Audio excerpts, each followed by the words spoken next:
H3H3, the man child. It's been a while since I've watched H3H3, but I remember his old content was pretty good. It was fairly basic. He was making fun of Soflo Antonio and the mommy makeout days, making fun of a creep for being a creep. They were short 10-minute videos to the point, really hard to mess that up. You just have bullet point, bullet point, bullet point. This is weird, that's weird, you're weird. Super entertaining, shorter form. That's it. Super simple. Pretty easy, pretty easy to do. Kinda just have the best points edited down, little concise thing. It worked. It was great. It was very much the Wild West in that internet time. You kind of only made videos about things people already agreed on. Hey, don't promote gambling to kids. These prank videos are lame. Very, very simple stuff. Not really, not too high production material there. And back then, as content, you were your own editor. Anything you put out, you knew exactly what you were saying, and it wasn't live. It was like completely edited. Everything you were saying and speaking was out of your mouth and exactly what you wanted to be put out. It was good. Can't really mess that up. Can't really say certain things that you don't want out there. And back then, when Ethan would get to that line where it wasn't really what he should be saying, or he was going a little bit too off the deep end, Ela, his wife, would pull him back, and that's kind of how they worked together. That's how the show worked. Ethan would go a little bit too far, be a little too edgy, and then Ela would be the voice of reason, reel him back, put him back where he should be. And at the time, it was all great. What could really go wrong? 10-minute videos, your wife there to keep you in check, edit down and just show what you want to show. Make fun of obvious creeps for being creeps, make fun of obvious things for being obvious.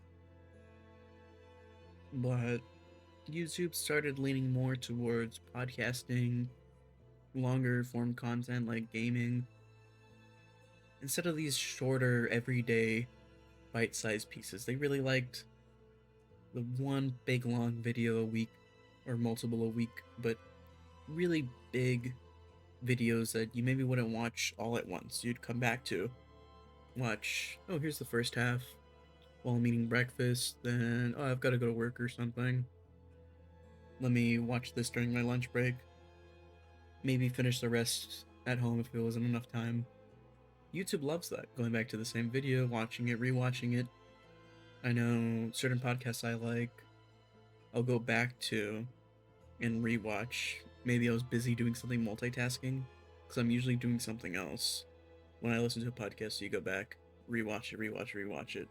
And YouTube really likes that. And when their podcast first started, it was a little bit more interview based. Not really like how most podcasts are now. We were kind of just talking. Back then, their podcast was very internet, you know, interview kind of based content. Kind of like Ear Biscuit was with Red and Link. It was a little bit like that. Not exactly, but it was similar. And they don't really do that anymore, which makes sense. The getting guests, scheduling, figuring out what they want to talk about, that's a lot of effort. Or I can just have the same crew and pump out slop over and over again, easily digestible, long form, gets views, gets people coming back, just kind of like patterns out your content. And then he went to like Trisha Paytas and did that instead of a guest. Kind of had its own mini series with Frenemies and Trisha Paytas, or the one with Hassan Piker where they had that, and it worked relatively. And don't get me wrong, especially Frenemies was pretty highly produced for what it was. It took a lot of effort. They had their own set. They did things that took a little bit more time and effort, and you can kind of tell with it. So then it became more slop. It was just him and his crew with a switchboard, kind of just reacting to stuff. We all know reaction content isn't very high production. It's kind of the slop of YouTube. Everybody kind of watches it. Everyone's second channel with reactions does really well. Podcasts do really well, but they're not really the highest caliber of content on YouTube, to put lightly. And lazier content is great. Its only problem is its plus side almost, where it's its quantity. You're spending that much time talking, you're gonna run out of things to talk about, or you're gonna say certain things you didn't necessarily want to say, but you didn't have much to say left. So you start saying the less valuable things, not very high quality commentary there. You generally keep some of these low value opinions to yourself, things you shouldn't say, or things that really don't matter. Like, if there was a controversy about ice cream that was going on for a while, and I just started going on about how much I like vanilla ice cream, well, the actual issue is they're putting, I don't know, lava in the ice cream. It takes away from it, and it worsens the content, right? Because you're not focusing on the important stuff. You're kind of just talking to talk about things that don't need to be talked about. So Ethan gets stuck in this content loop of apologizing for a bad opinion that gets propped up on Reddit, and it pops off, and he has to apologize for it profusely when it's something that really didn't even need to be said ever. But because he's doing this slop, this long form, sometimes live podcasts, it's a bunch of slop that just doesn't need to be said if he just stuck to doing what he did best. But he's not doing that, and that's his biggest weakness. Kind of like when they talked about Markiplier. I don't know if you guys heard about it, but we all know Markiplier. Everybody loves him. He's like the GOAT. Not really much negative to be said about him, but it's Ethan, so he knows how to say the wrong thing. He had this whole point saying Markiplier's faking his voice. He's faking his voice. Gotta find an old video of him. He's faking his voice, and instead of finding an older video of him and checking with his big team of people, he's just an hour and some change into a podcast and just going off on Markiplier saying that's not his real voice. When, like I said previously, that's not something that needs to be talked about. Who cares? Markiplier could sound like Naruto, and I wouldn't care. That is not important. It's a non-issue. Why are we speaking about this? And we're not used to Ethan having bad takes. But what's weird is Elo wasn't holding him back. The only holdback that he got was from the crew, which isn't how this works. It's not. That wasn't the dynamic. You're losing the script here. You as like the UK people, you lost the plot. There's something wrong here. And I know Mark's got more of a monotone type of voice, and a lot of autistic people really struggle with trying to mask that. I know me personally, my voice is a little different than my normal speaking voice here. Or when I'm at work, I kind of mask and have to speak with more emotion that I've learned how to do. I don't really do that naturally. So to make fun of somebody who kind of sounds a little bit more like me, it feels like I'm being attacked in a way for something that did not need to be said. And it's what Ethan does. And also with a lot of these things that Ethan says, it's really weird. He's supposed to be against body shaming.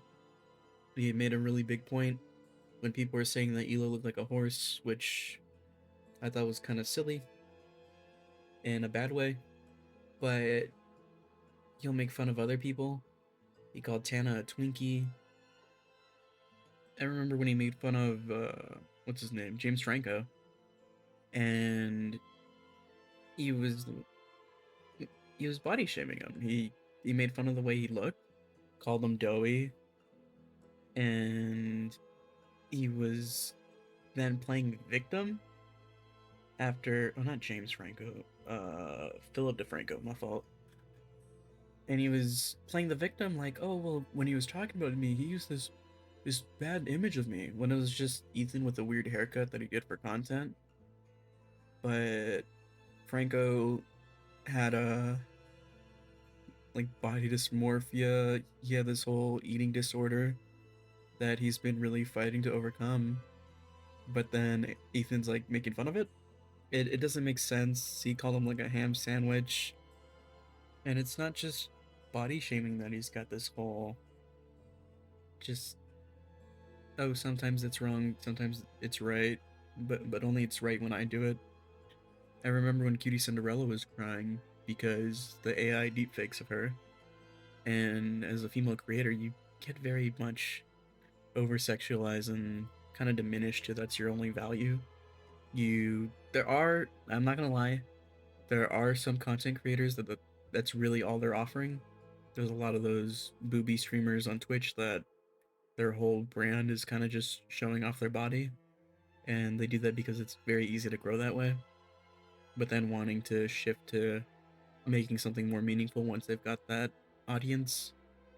But once you've got that audience, that's kind of like what they expect, and that's a different story.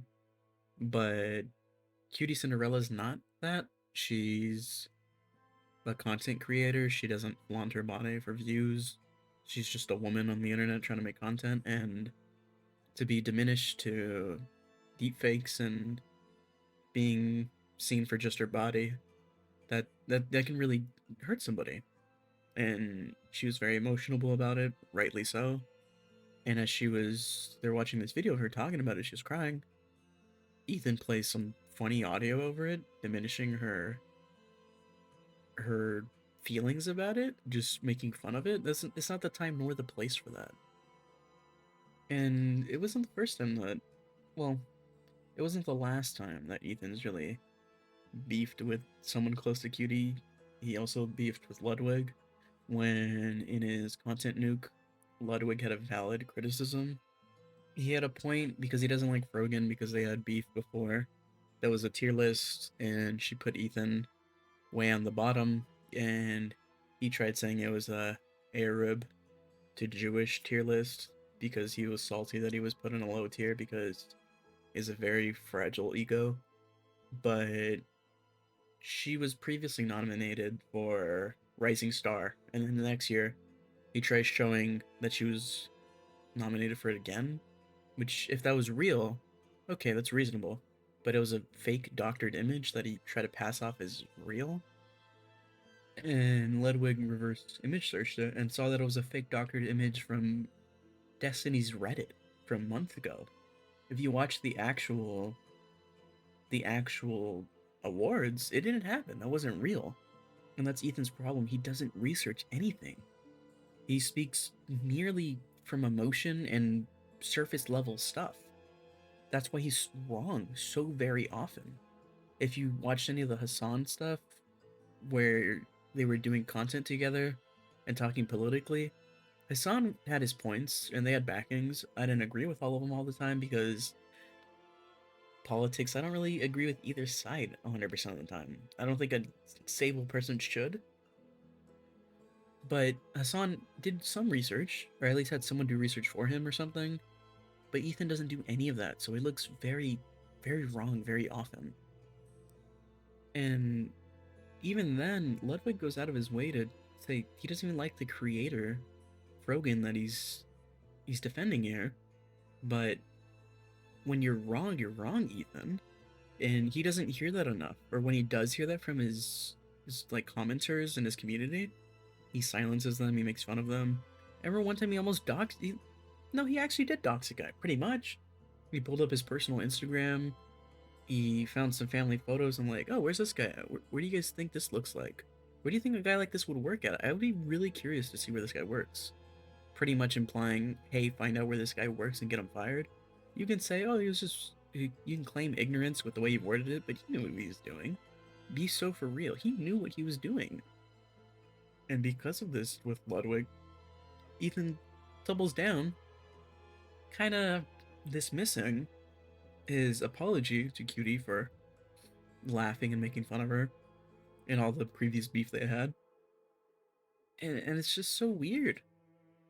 And then because of that, because Ethan's such a man child and a baby, all of these current podcasts, there's a 30-second delay when they're live. So they can cut that out. They have a button that I paid like 20 grand for that would instantly do that to cut out sections when he's being stupid.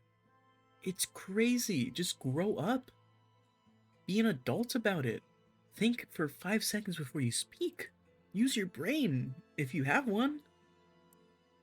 And what's really weird about Ethan is he doesn't let things go. They have Hassan and him had a disagreement of the whole Israel-Palestine thing because realistically, a lot of people are very left and right with it. And Ethan just doubles down, triples down, quadruples down on it. Video after video after video. He has this like content nuke on him. And I watched the content nuke. A lot of it wasn't right or correct or good. Not saying which side I support on the whole Israel-Palestine thing, because I don't think that's integral to what I'm talking about. But Ethan, even if you're like on his side of the situation, you couldn't be on his side of the argument. Because he was just so stupid. He knew nothing, he was lying half the time, or just very uninformed, and that's his biggest weakness. He can't cross that hurdle. He's so ill-informed about everything. Even when they talk politics, he would like talk over Hassan and be wrong. I'm like, no, Ethan, do like actual research. Like you're on the right track, but you're like wearing like ice skating skates on like a rollerblading rink right now. You're not doing this correctly. And he clearly can't talk about things on the fly. I remember he compared Hassan to Jackie Trehorn, saying that he looks like him and Hassan looks like him, somebody who would assault drunk women at parties. Like, you don't say that. That's not something you say. It's something you say when you're losing an argument and you're not even remotely close to winning. Like, how can you have this 2-hour video on someone and then in a live stream say that without delving into it further to prove it or give any kind of reasonable reason, like any reason for you to say that? That feels so out of place and so weird. He's either protecting a predator by not saying anything about it, or he's just saying a really harmful lie and painting, like, just defaming somebody. Either way, it's bad. Like, there's no good side to that. And I get them talking about the, like, Israeli-Palestine thing. Ela served in the IDF. It's a sensitive issue for them. But I don't think they're emotionally mature enough or politically aware enough to talk about it. They should not be talking about this live. Or almost at all, really. I know they want to, and they have the right to, but they're not equipped for it remotely at all. And then he ridiculed creators for donating and raising, like, what, 1.6 mil? And then later saying, oh, well, I raised, 7K when it was closer to, like, 6. Not to nitpick, but if he's gonna say 1.6 million isn't enough, your 6K ain't a drop in the bucket, buddy. I know you're saying, oh, we gave him billions of dollars, America did. So your 1.6 million that you raise is nothing, it's not helping anybody. You can't say that statement and then try to make yourself look good because you personally gave 6 grand. And what I see as like a little conspiracy reason for him to make fun of it is Markiplier was one of the top donators. He donated almost like 200K, I believe. So maybe that's why Ethan's making fun of it, is because Mr. Fake Your Voice was the top donator. Maybe if you donated like 300K, Ethan, you could say something, but yeah, you're throwing pocket change at a problem here, and then trying to act holier than thou, while belittling people that are donating in like an exponential number more than you. Grow up. And around this time is when he made a video. I think it might have been a podcast where he was trying to talk about the declining viewership, and he's like, "Yeah, people are they just don't like us anymore. They don't like us." And even Dan was like, "No, they don't like you." And Ethan was trying to ignore it, kind of pretend it was a joke, but they don't they don't mess with Ethan anymore. I know that was a really good video by that one channel, Ethan's Basement, which was a really big fan of Ethan's for a while. And I think it's why I can't support Ethan Klein anymore. Talking about basically what I'm talking about, the double standards, the insane hypocrisies. You guys should watch it. It's a pretty good video, probably better than mine. But it really goes in depth about how Ethan just lies, and he can't just be truthful. He can never take accountability. Just so much hypocrisy, so many double standards. It's just a lot. And thinking back too, well, not too far back, I remember just just another point to show Ethan's laziness. There was this big controversy, kind of talking about Asmongold and Hassan and all these really lazy creators who are just reacting. Ethan's not watching the video, talking about it. He's skipping ahead, minutes at a time. He's skipping. He's like, I this is boring, this is boring. And then all he's saying is free speech, free speech. Commentary is free speech. Which, yeah, but like, there's still a lazy way to do it and a correct way to do it. There's no, oh well, it's free speech, so just put out slop and dookie and trash. It's okay. Which is like really ironic that he's so lazily skipping through this like his reaction to this video talking about people putting low effort and being lazy reactors. He's skipping forward and like not watching it, not adding anything, not contributing anything, just being slop, which is the main point of complaint here. And this whole free speech thing is really funny because the amount of times Ethan's put in copyright strikes or threatened legal action or just sending hate to people using his content.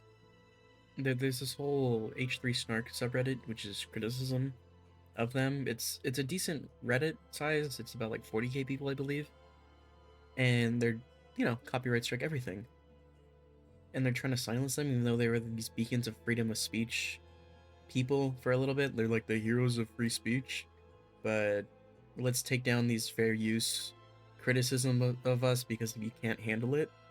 He's such a baby about criticism. He's really, really, really sad. He gets mad at like the mods. He he's saying, "Oh, it's a subpoena, not doxing." It's all I need is an IP address. I'm not doxing anybody. Trying to save face when he's just doxing people. He's copywriting. He's exposing private citizens because they disagree with him. I don't really like snark subreddits because it's usually the criticisms are bad, but his criticisms on there, they're all pretty valid. It doesn't make sense. I know there was this artist that said, "Oh, I can't associate with you. I can't really do that. I'm sorry." And then Ethan's using that as like, "Oh, they just they just hate Ela because of where she's from. They're racist, blah blah blah." Even though it doesn't have to be that. And there's nothing there that actually implies that at all. He like just misworded it. All they said was the artist was like, "Oh, I can't be part of your organization. I can't be like comparator or seen as like I work with you because it's just not brand safe because Ethan's a moron and says these crazy things online that is not great for brand safety. It's a very poor choice to befriend him, you know?" And even if it wasn't just like the brand risk thing, Ethan's very well known to just go scorched earth and totally just belittle, drag through the mud previous collaborators with them, the way he did with Trisha, the way he did with Hassan, the way he's done with a lot of people. It's not a brand safe thing to choose to do things with him. And if that's not bad enough, just to blatantly lie about this artist, which could very much harm their business and their career. A lot of the podcast is just them looking up comments, negative comments, and doxing them. I know it's not technically doxing, but they'll go find this comment with like, what, 2, 3 likes, click on it, look at their profile, and go, oh, I wonder where this guy works. I wonder who would employ this person. Simply because they disagree with them and they have a critique for them. It's really, really lame. I'm reading one comment now. It says, I'm glad that phase is behind me. You guys need to grow up. And that's fair. The SJW kind of stuff, that's long gone, and a change from that is long overdue for them. And another hypocritical point is just the name calling. Ethan will call people just Nazis and monsters and stuff for disagreeing with them because, oh, my wife's Jewish, you're disagreeing with her, you're saying that we belong in hell. That's because we're Jewish and she's from like Israel, and that's why you're saying it. Not because, hey, you're just a terrible person and you're not gonna go to the good place. I feel like that makes a lot more sense as a conclusion than just anti-Semitism. But then Ethan will go and name call other people even more and do that again, saying, oh, you're this, you're that. Then bring up as a point, oh yeah, people call me a Nazi.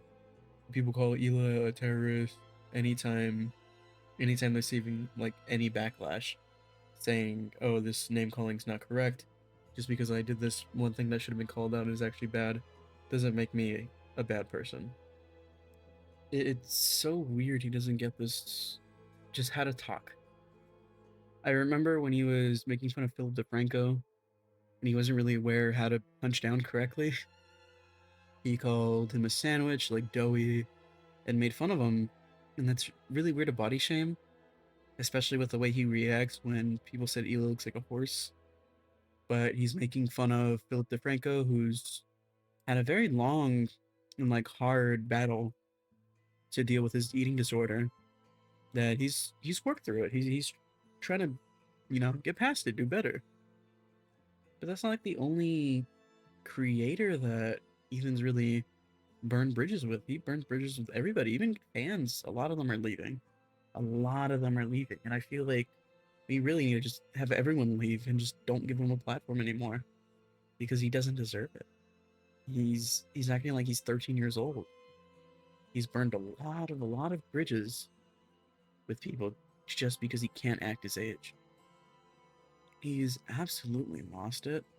He needs to stop disrespecting. He needs to get off the internet, fix his mental health, because there's something wrong there. And this constant time on the internet dealing with like haters and things that are rightfully so hating, he cannot handle it. He should not be online that often. I know the Try Guys, they have their podcast, The Tripod, and they've mentioned that they're never going on podcasts. They've been invited multiple times, but why are they going to go on there and make it seem like they support what Ethan's saying? That's a terrible like PR move. That's like suicide almost. There's so many just examples of this. People are calling it Ethan's year-long crash out, where it's just a bunch of people saying, I can't mess with you anymore. There's so much petty beef nonsense that's just high school drama for him to be doing this as a grown man with kids on the internet right now. That he's been doing this for this long and he has no like media literacy, no way to handle this correctly. It's very, very childish and it's very sad. Ethan's so used to people just saying how great he is and not actually taking the criticism that when he's actually getting it from the people who he used to like, he doesn't know how to handle it and he thinks, oh, they're just jealous. They're against me. Everybody ends up turning on me. So everybody just wants to beat me so bad. It's really embarrassing that he is just such a narcissist, really. He can't accept that, hey, you suck. And something to point this out is Nick Green, he used to make fun of like conservative stuff. Really easy to make fun of. like Sneeko, he is just a gold mine to make fun of. So easy to make fun of. Like, this guy's used to getting hate brigades and just so much hate from conservative people because he's pointing out how dumb they are. This, like, anti-woman sentiment that they have, and just very, like, Ethan levels of hypocrisy and, like, not understanding and uneducatedness on topics. But very similar to Ethan, he started a shift to lazier content, more bottom of the barrel, easy to pump out, not very concise, not very researched videos. Which isn't good because by the time your audience watches one video, you're already 2 videos ahead because you're pumping out this slop. At least his was a little bit better. He was making fun of things still that deserve to make being made fun of, like the tall. What was that guy? The tall knight guy that was like a groomer and stuff, talking about the TikTok dentist guy being a freak, things like that. And he was in some big controversy because one of his friends and him were against Super Mega because they very much allowed and honestly kind of supported that one of their friends getting essayed. They were informed that it happened. The person that did it, they were homing.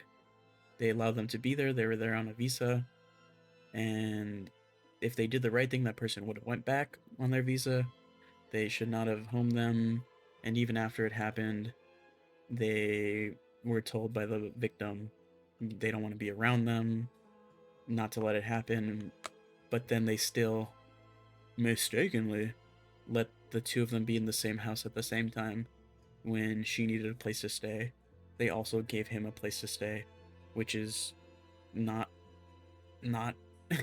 something you do to a friend that you care about. You're not putting them in a home with their abuser. That's crazy. And why this is important is because Nick was lazy and he pushed it out. He put the video out too fast, and he didn't wait for Matt and Ryan to come back and say their side. So some of the information wasn't correct. And like a good YouTuber, he unlisted the video. He he put out the new video with the correct information. He apologized for it. He took accountability for his mistakes, something that Ethan has yet to do without doubling down after or saying something later that completely diminishes and makes his original apology valid, like he did with Cutie Cinderella. And Nick's not a big channel. He was losing a lot of subs. He was under a mil and losing like 200k subs in total across both of his channels. And he changed his content. He did better. He's a lot more ethical for the type of content he's making. He made a total change. And he's a younger, newer creator. What is Ethan's excuse? He's so big. He's been big for a while. Why is he not changing and doing better? He's just the same slob, just festering, getting worse and worse. And don't get me wrong, I know they've been through their fair share to not want to listen to criticism because a lot of their critics are not the best people. I know they've been swatted before. They had a false CPS report against them. It's it's not a good thing. I know that on the Reddit for the criticism, somebody was trying to like make it cool that they got a file like a fake CPS thing, and they were trying to promote it, saying let's do this again. But the comments were flooded with the actual critics on there saying, "No, we're here to criticize the actual content. We're not trying to hurt him. We're not trying to like get his kids involved. We just want him to make better content and focus on like how much he's hurting people with all of his disingenuous lies and like his hypocrisy. Just making him like hold himself accountable and be a good YouTuber." And even though it was a false CPS report, they took their kid in to get checked up, and he had some kind of parasite or virus or something that specifically transferred from dog poop, which was a realistic concern that they're not taking well enough care of their kid, and their dogs are making, dropping bombs. in the house. That's like a legitimate concern, but they very much exaggerated to do the report. But they weren't entirely wrong. But the worst part of the CPS thing is that it's anonymous and they're just base assumptions saying like, oh, it's probably the Reddit and these like anti-Semitic people who are doing this to hurt us instead of just one crazy person that just really hates them. It's way more likely to be just one crazy person. I know on the Reddits they were talking about how it's anonymous, and they weren't saying, "Oh, it's anonymous, so let's have them more CPS false CPS charges on them." No, they're saying, "Hey, it's anonymous. This doesn't mean that we did it. It could have literally been anybody. It's anonymous." And Ela's instantly like, "Oh, they're saying it's anonymous. I think they're promoting that they should do it because it's anonymous, and they won't get caught." It's like, no, that's not what they're saying at all. There's nothing in the post that even remotely shows that at all. And this all really stems from just being lazy. That a lot of it's not like there's a difference between laziness and like efficiency. Ethan's just getting lazier and lazier with his content and just the way he puts it out. But if you want to look at Good Mythical Morning, they're more of a talk show and they don't really do like these very big skits like they used to. If you look at Ryan Higa, he used to do skits and like these really high production almost things, but now he's just a streamer, very personality based, very chill, and he's just streaming. It's very relaxed, and he's doing way better mentally, and it's very efficient.